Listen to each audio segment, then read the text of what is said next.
स्वर्ग की यात्रा, एक गधा की कथा। बहुत समय पहले की बात है। एक छोटे से गांव में एक बूढ़ा धोबी रहता था। उसका नाम था माधव। माधव का एक ही साथी था, उसका गधा, जिसका नाम था गणपत। गणपत बूढ़ा हो चला था, मगर वह माधव का सबसे वफादार और मेहनती साथी था। हर सुबह गणपत कपड़े धोने के लिए नदी तक जाता और शाम को लौटकर सबको उनके धुले कपड़े वापस देता। गांव वाले कभी कभी उसका मजाक उड़ाते थे, अरे ये गधा तो इंसानों से भी ज्यादा समझदार लगता है। लेकिन माधव हमेशा कहता, गणपत सिर्फ गधा नहीं है, ये मेरा परिवार है। समय बीतता गया। एक दिन गणपत बूढ़ा होकर चलने में असमर्थ हो गया।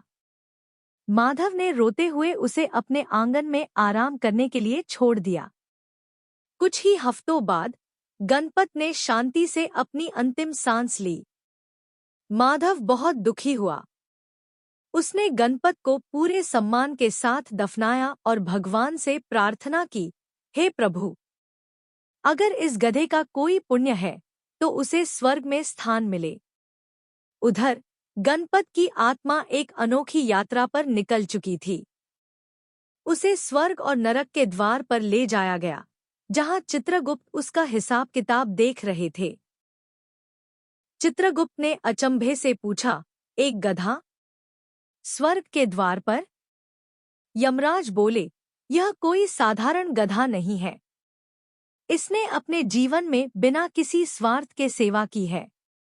गणपत नतमस्तक होकर बोला, मैंने सिर्फ अपने मालिक की सेवा की थी, जो मुझे प्यार करता था।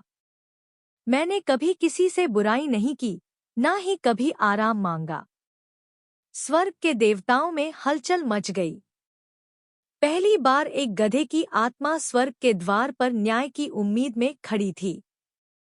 इंद्रदेव बोले, गधा होना पाप नहीं, मगर स्वर्ग में प्रवेश केवल पुण्यात्माओं को मिलता है। इसे परखा जाएगा।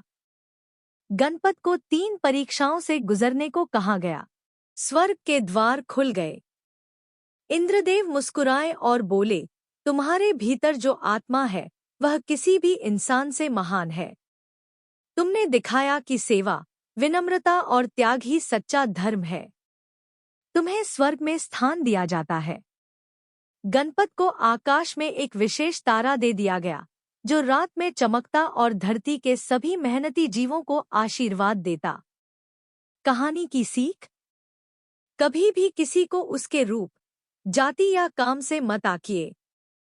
सच्चा मूल्य उसके कर्मों और दिल की सच्चाई में होता है। सेवा, त्याग और विनम्रता स्वर्ग के भी द्वार खोल सकते हैं, चाहे वह किसी गधे के लिए ही क्यों न हो।